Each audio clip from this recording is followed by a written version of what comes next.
Hello everyone, आप देख रहे हैं चैनल अमीन इन्फो। एसओएल के कुछ कोर्सेज़ के सेमेस्टर 4 का एडमिशन फॉर्म या एग्जामिनेशन फॉर्म रिलीज़ हो गया है और कुछ कोर्सेज़ का रिलीज़ होना अभी बाकी है। अभी इस फॉर्म की जो लास्ट डेट है वो अनाउंस नहीं हुई है। जब अनाउंस होगी तो आपको या तो एसएमएस आ जाएगा या फिर वेबसाइट पर नोटिफ़ाई कर दिया जाएगा।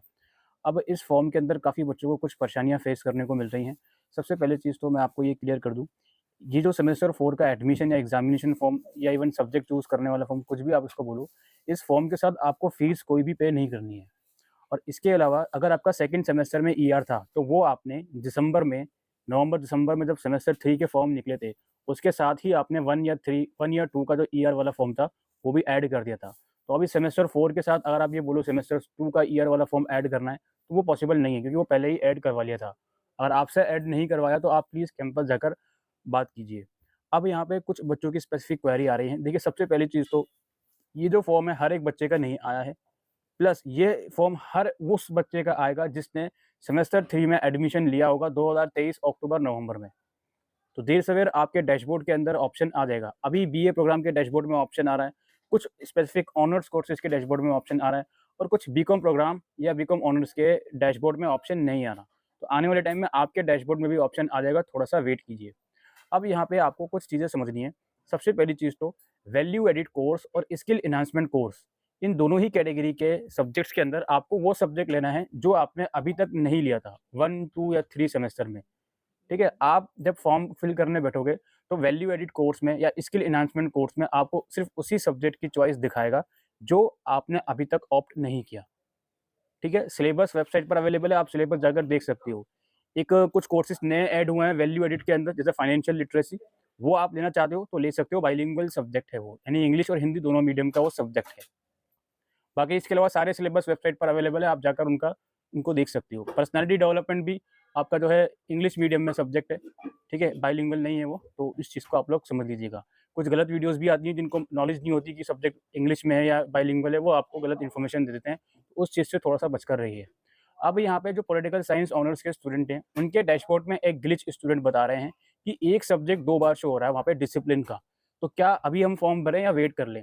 अभी आप थोड़ा-सा वेट कर लें, जब वो ग्लिच सही हो जाएगा तो उसके बाद फॉर्म भर दीजिएगा। या फिर जिस बच्चे ने फॉर्म भर दिया उस ग्लिच के साथ तो कोई दिक्कत वाली बात नहीं है। मेन सब्जेक्ट जो आपका ग्लोबल पॉलिटिक्स होगा, वो वही रहेगा, बाद में वो अपने आप ही अपडेट कर दिया जाएगा आपके डैशबोर्ड में या जब आपका एडमिट कार्ड आएगा तो उसमें। तो उसमें कोई बड़ा इश्यू नहीं है, वो सही हो जाएगा। तो स्किल एनहांसमेंट कोर्स की कन्फ्यूजन दूर, वैल्यू एडिट कोर्स की कन्फ्यूजन दूर।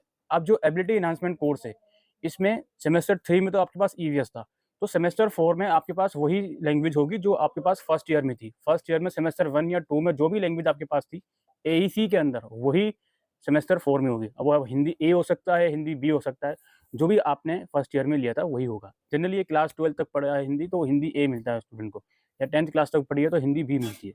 ठीक है? तो एबिलिटी एनहांसमेंट का भी सबका डाउट क्लियर है। अब जो जेनेरिक इलेक्टिव है, जेनेरिक इलेक्टिव में सबसे पहले हम बीए प्रोग्राम और बीकॉम प्रोग्राम की बात करते हैं। आपने अगर सेमेस्टर 3 में इंग्लिश फ्लुएंसी लिया था, तो सेमेस्टर 4 में हिंदी मिलेगा आपको, और इसका वाइस वर्सा कर दो, सेमेस्टर 3 में हिंदी लिया था तो सेमेस्टर 4 में इंग्लिश फ्लुएंसी मिलेगा जेनेरिक इलेक्टिव में प्रोग्राम कोर्सेज़ के बच्चों को। अब काफ़ी स्टूडेंट को जेनेरिक इलेक्टिव में फर्स्ट ईयर के अंदर उन्होंने या तो पॉलिटिकल साइंस पढ़ा होगा या हिस्ट्री मिला होगा।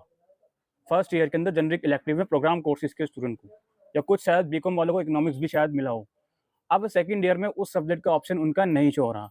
अगर आपने फर्स्ट ईयर में जेनेरिक इलेक्टिव में, बहुत ध्यान से सुनिए, इंग्लिश फ्लुएंसी के अलावा कोई इलेक्टिव सब्जेक्ट आपने पढ़ा है, पॉलिटिकल साइंस या हिस्ट्री, फर्स्ट ईयर में जेनेरिक इलेक्टिव में प्रोग्राम कोर्सेज वाले बच्चों ने, और सेकंड ईयर में भी आपको उसी को कंटिन्यूएशन में चलना है और डैशबोर्ड में वो ऑप्शन नहीं आ रहा, तो इसके लिए या तो आप कैंपस से एक बार कॉन्टैक्ट कीजिए या थोड़ा सा वेट कीजिए। ठीक है? लेकिन जिसने हिंदी और इंग्लिश का कॉम्बिनेशन ही फर्स्ट ईयर में पढ़ा था, अब वो फर्स्ट या सेकंड किसी में भी पढ़ा हो, तो सेकंड ईयर में भी सेमेस्टर 3 एंड 4 में भी वो हिंदी और इंग्लिश का ही कॉम्बिनेशन पढ़ेंगे। हिंदी का एबीसी जो भी आपने पढ़ा था और इंग्लिश फ्लुएंसी 2। ठीक है? ये जेनेरिक का डाउट क्लियर हो गया। इसके अलावा जो जेनेरिक सब्जेक्ट ऑनर्स वालों का है, ऑनर्स वाले जो बच्चे हैं, उनके पास 2 ऑप्शन है। या तो वो जेनेरिक इलेक्टिव का ही सब्जेक्ट लें या फिर वो डीएसई का ही दूसरा सब्जेक्ट ले लें। जैसे फॉर एग्जांपल आप इंग्लिश ऑनर्स के स्टूडेंट हो, आपके पास ऑप्शन है आप जेनेरिक इलेक्टिव में से कोई सब्जेक्ट चूज़ करो, जैसे हिस्ट्री हो गया, इकोनॉमिक्स हो गया, पॉलिटिकल साइंस हो गया, या फिर आपके पास ऑप्शन ये है कि आप डिसिप्लिन का ही, यानी कि इंग्लिश का ही कोई एक सब्जेक्ट चूज़ कर लो चौथे कैटेगरी में। तो चौथा सब्जेक्ट आपका इंग्लिश का ही हो। ये 2 ऑप्शन आपके पास हैं, जेनेरिक ले लो या डिसिप्लिन का ही दूसरा सब्जेक्ट ले लो।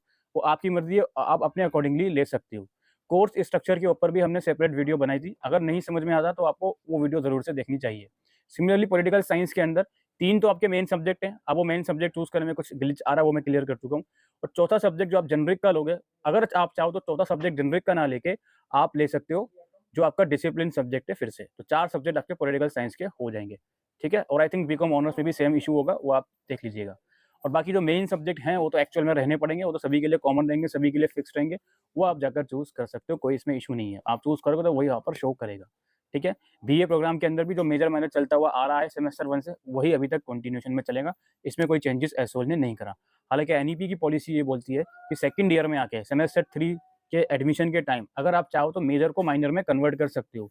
यानी कि फॉर एग्ज़ाम्पल आपके पास 2 पोल साइंस और 1 हिस्ट्री है, तो आप चाहो तो 2 हिस्ट्री और 1 पोल साइंस रख सकते हो थर्ड सेमेस्टर में। लेकिन एसओएल ने ऑप्शन नहीं दिया किसी को भी, ना तो ये चीज़ इन्फॉर्म करी है बच्चों को भी। तो जो भी आपके पास शुरू से फ्रॉम द डे 1 सेमेस्टर 1 से मेजर माइनर का कॉम्बिनेशन चलता हुआ आ रहा है, वही कॉम्बिनेशन सेमेस्टर 4 में भी कंटिन्यू रहेगा, वो आप अपने सब्जेक्ट चूज़ कर सकते हो। एक हिंदी सब्जेक्ट के 2 सब्जेक्ट की चॉइस आ रही है, तो वो आप अपने अकॉर्डिंगली ले सकते हो, जो भी आप जिसमें भी आपको इंटरेस्ट हो तो। ठीक है?